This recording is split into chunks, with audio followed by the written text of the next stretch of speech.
कहते हैं माँ का प्यार दुनिया में सबसे बड़ा होता है। कहते हैं कि माँ का प्यार दुनिया में सबसे बड़ा होता है। इसी प्यार का सबसे बड़ा उदाहरण है जितिया व्रत, जिसे हम जीवित पुत्र व्रत भी कहते हैं।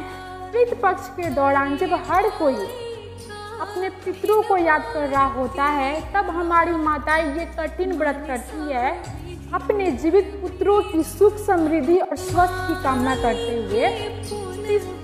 ये 3 दिन का कठिन व्रत होता है। ये व्रत माँ के त्याग और समर्पण की कहानी कहता है। पहले दिन नहाए खाए और इसी दिन माताएं संकल्प लेती है और इस दिन विशेष नूनी की साग और मरुआ की रोटी खाई जाती है। और फिर आता है दूसरा दिन, सबसे बड़ा कठिन का दौर, जब माताएं निर्जल व्रत करती है, वो भी बिना अन्न जल के, जो अपने बच्चों के नाम से पूरे दिन उपवास करती है। इस दिन जितवाओं की पूजा भी की जाती है और कथाएं भी सुनी जाती है। कभी तो ये 24 घंटे से भी लंबा से ज़्यादा का व्रत हो जाता है। फिर आता है तीसरे दिन। तीसरे दिन माताएं सुबह उठकर नहा धोआ कर पूजा पाठ करके अपने व्रत का पारण करती है और अन्न जल का ग्रहण करती है।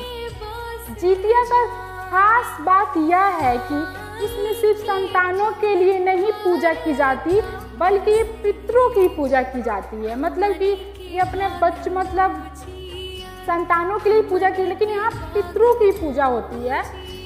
नहाए खाए से लेकर पारण तक के दिन जो पितरों को सबसे पहले प्रसाद का भोग अर्पित किया जाता है।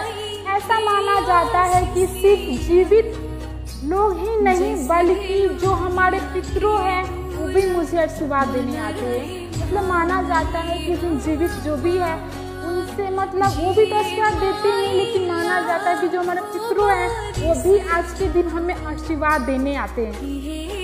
कहते हैं कि इस दिन हमारे पितरों भी हम लोग के साथ, मतलब हम लोग के जो इस दिन हम लोग को आशीर्वाद देने आते हैं। एक ऐसा दिन है जिस दिन हम लोग के पितरों जो हैं हम लोग को आशीर्वाद देते हैं। जितिया व्रत एक सिर्फ परंपरा नहीं, बल्कि माँ की अटूट प्रेम का प्रतीक है।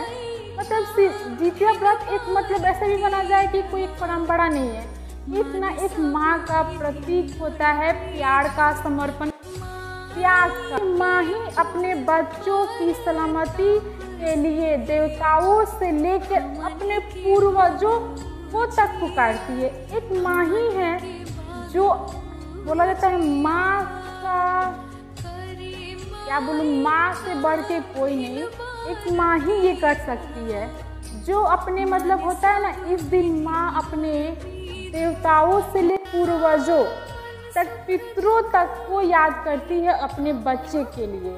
सच ही कहा गया है कि संतानों की सलामती ही माँ का असली सुख है। सच में कहा गया है कि माँ का जो असली सुख है अपने बच्चों के प्रति, मेरा बच्चा अच्छे से रहे, सुख समृद्धि रहे, सलामत रहे, इसलिए माँ से बढ़ के कोई नहीं।